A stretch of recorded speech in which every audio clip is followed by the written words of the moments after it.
13 જુલાઈ 2025 થી શનિદેવ મીન રાશિમાં થઈ જશે વક્રી।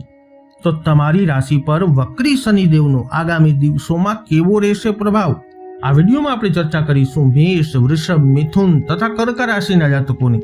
તો નમસ્કાર મિત્રો, અંબા એસ્ટ્રોલોજી ગુજરાતી ચેનલમાં આપ બધાનું હાર્દિક સ્વાગત છે। મિત્રો, નિયમિત જ્યોતિષી માર્ગદર્શનના વિડીયો જોવા માટે તમે અમારી ચેનલને અત્યારે સબસ્ક્રાઇબ કરી લો। આ વિડીયોને લાઇક અને શેર કરવાનું ભૂલશો નહીં। આપ અમારી ચેનલમાં નવા છો અથવા પહેલેથી જ અમારી ચેનલને નિહાળી રહ્યા છો તો અમારી ચેનલને અત્યારે જ સબસ્ક્રાઇબ કરી લો। જ્યોતિષી માર્ગદર્શન મેળવવા માટે આપ અમારો સંપર્ક અવશ્યથી કરી શકો છો।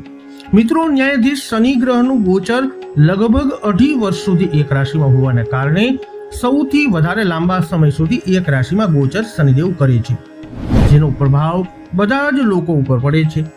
શનિ 29 માર્ચ 2025 દિવસે મીન રાશિમાં પ્રવેશ કર્યો હતો અને તે અત્યાર સુધી સીધી ચાલ ચાલી રહ્યા હતા, પરંતુ હવે તે 13 જુલાઈના રોજ સવારે 7:24 મીન રાશિમાં વક્રી થશે। વક્રી શનિદેવનો પ્રભાવ પણ બધી રાશિઓ ઉપર કંઈક અલગ અલગ જ પડતો હોય છે। તો આવો જાણીએ તમારી રાશિ પર કેવો રહેશે શનિ ગોચરનો આગામી દિવસોમાં પ્રભાવ। આ વિડીયોમાં અંત સુધી અમારી સાથે જોડાયેલા રહેજો। સર્વપ્રથમ ચર્ચા કરીશું જેમના નામના અક્ષરો હોય છે અ, લ, ઈ, મેષ રાશિના જાતકોની। તો મેષ રાશિના જાતકો માટે શનિ તમારી કુંડળીમાં કર્મસ્થાન અને લાભ ભાવના સ્વામી છે। હાલમાં તે તમારા 12મા ભાવમાં વક્રી છે। જો તમે ચંદ્ર કુંડળી અનુસાર આ કુંડળી જોઈ રહ્યા છો તો 12મા ભાવમાં શનિનું ગોચર 7.5 નું નિર્માણ કરે છે, જેના પરિણામો સામાન્ય રીતે નકારાત્મક માનવામાં આવે છે। તો આવી સ્થિતિમાં વક્રી હોવાના કારણે શનિની નકારાત્મકતા મેષ રાશિના જાતકો ઓછી થતી જોઈ શકાય છે। જો તમને 29 માર્ચ પછી કોઈ મુશ્કેલીઓનો સામનો કરવો પડી રહ્યો હતો તો તે મુશ્કેલીઓ ઓછી થઈ શકે છે, કારણ કે 12મા ભાવમાં શનિ બેઠા હોવાથી તમને વધુ પૈસા ખર્ચવા માટે પ્રેરિત કરે છે, તેથી ખર્ચમાં પણ થોડો ઘટાડો થઈ શકે છે। વિદેશ સંબંધિત બાબતોમાં થોડી અનુકૂળતા રહેશે, પરંતુ પરિવારના સભ્યો સાથે રહેવાની શક્યતા ઓછી થઈ શકે છે। તમે પૂરતી ઊંઘ લઈ શકતા નથી। મીન રાશિમાં શનિ વક્રી થવાથી નકારાત્મકતા થોડી ઓછી થશે અને આવી સ્થિતિમાં તમે રાહત અનુભવી શકો છો। હવે વાત કરીશું જેમના નામના અક્ષરો હોય છે બ, વ, ઉ, વૃષભ રાશિના જાતકોની। વૃષભ રાશિના જાતકો માટે શનિ તમારા ભાગ્ય અને કર્મ ભાવના સ્વામી છે, જે હવે તમારા નફાના સ્થાનમાં વક્રી થવા જઈ રહ્યા છે। સામાન્ય રીતે 11મા ભાવમાં નફાના ભાવમાં શનિની ગોચર સારા પરિણામો આપતું માનવામાં આવે છે। તો આવી સ્થિતિમાં મીન રાશિમાં શનિ વક્રી થઈ અને સકારાત્મક પરિણામો ઘટાડી શકે છે। શનિ નફાના સ્થાનમાં જવાથી તમને મળતા સારા પરિણામો તુલનાત્મક ઘટાડો જોવા મળી શકે છે।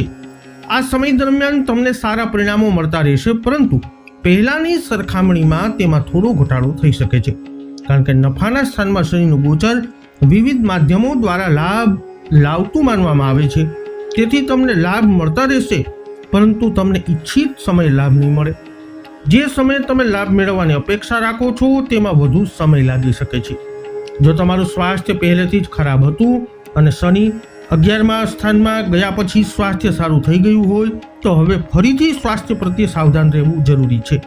કામમાં થોડો વિલંબ થઈ શકે છે અથવા કેટલીક મુશ્કેલીઓ દેખાઈ શકે છે, પરંતુ કાર્ય પૂર્ણ થવાની શક્યતાઓ તો રહેશે। હવે વાત કરીશું જેમના નામના અક્ષરો હોય છે ક, છ, ઘ, મિથુન રાશિના જાતકોની। મિથુન રાશિના જાતકો માટે શનિને તમારી કુંડળીમાં 8મા ભાવ તેમજ ભાગ્ય ભાવના સ્વામી માનવામાં આવે છે। હવે તે 10મ ભાવમાં વક્રી થવા જઈ રહ્યા છે। સામાન્ય રીતે 10મા ભાવમાં શનિનું ગોચર સારું માનવામાં આવતું નથી, તેથી મીન રાશિમાં શનિ વક્રી થવાથી કોઈ મોટું નુકસાન થશે નહીં, પરંતુ આ સ્થિતિ તમને કોઈ લાભ પણ આપશે નહીં। અહીં શનિ વક્રી થવાથી તમને મિશ્ર પરિણામો મળી શકે છે। ક્યારેક ધીમી ગતિએ પરિણામો મળવાને કારણે નિરાશા અનુભવાઈ શકે છે, કારણ કે ગોચર વિજ્ઞાન અનુસાર 10મ ભાવમાં શનિ નોકરી કે વ્યવસાયમાં અવરોધ ઉત્પન્ન કરનાર માનવામાં આવે છે। ભલે તમારા માર્ગમાં આવનારી સમસ્યાઓ ઓછી હશે, પરંતુ કોઈને કોઈ રીતે વિલંબ થવાની શક્યતાઓ પણ રહેશે। જો તમે કાળજીપૂર્વક કામ કરશો તો વિલંબ પછી પણ તમે યોગ્ય કાર્યમાં સફળતા મેળવી શકશો। તે જ સમયે જો તમે સામાજિક બાબતોમાં સતર્ક રહેશો તો તમે અપમાનની પરિસ્થિતિથી બચી શકશો। જો તમે મીન રાશિમાં શનિ વક્રી હોવા દરમિયાન સરકારી અધિકારીઓ સાથે સંબંધો જાળવી રાખશો તો સરકાર તરફથી કોઈ સમસ્યા તમને નહીં આવે। હવે વાત કરીશું જેમના નામના અક્ષરો હોય છે ડ અને હ, કર્ક રાશિની. કર્ક રાશિના લોકો માટે શનિ તમારી કુંડળીમાં 7મા ભાવ અને 8મા ભાવના સ્વામી છે, અને હવે તમારા ભાગ્ય એટલે કે 9મા ભાવમાં વક્રી થશે. 9મા ભાવમાં શનિનું ગોચર સામાન્ય રીતે સારા પરિણામો આપતું માનવામાં આવતું નથી. આવી સ્થિતિમાં મીન રાશિમાં શનિ વક્રી થવાથી તમારા પર કોઈ ખાસ અસર નહીં પડે અને તમને લગભગ એ જ પરિણામો મળતા રહેશે જે તમને મળી રહ્યા હતા. જો કે ભાગ્યના ભાવમાં વક્રી ગ્રહ હોય તો પણ તેને સકારાત્મક માનવામાં આવશે નહીં. તેથી શનિ વક્રી થવાથી તમે મિશ્ર પરિણામની અપેક્ષા રાખી શકો છો. થોડી મુશ્કેલી પછી તમને ધાર્મિક પ્રવૃત્તિઓમાં ભાગ લેવાની અથવા જોડાવાની તકો મળી શકે છે. તે જ સમયે જો તમે સ્પષ્ટ મનથી કામ કરશો તો દુશ્મનો સાથે સંઘર્ષમાં ઘટાડો થઈ શકે છે. જો તમે નસીબ પર આધાર રાખશો નહીં તો તમને કાર્યમાં સફળતા પણ મળશે. તો મેષ, વૃષભ, મિથુન તથા કર્ક રાશિના જાતકો 13 જુલાઈથી શનિદેવ મીન રાશિમાં થઈ જશે વક્રી, અને વક્રી થતાની સાથે તમારા માટે કંઈક આવી પરિસ્થિતિઓનું કરી શકે છે નિર્માણ. આ વિડીયો અંગેના તમારા અભિપ્રાય, તમારા મંતવ્ય કોમેન્ટમાં જણાવજો. વિડીયોને લાઇક કરજો, શેર કરજો. આપ અમારી ચેનલમાં નવા હો અથવા હજુ સુધી આપે અમારી ચેનલ સબસ્ક્રાઇબ નથી કરી તો સબસ્ક્રાઇબ કરી લેજો. જ્યોતિષીય માર્ગદર્શન માટે આપ અમારો સંપર્ક અવશ્યથી કરી શકો છો. ફરી મળીશું નવા વિડીયોમાં. જય અંબે.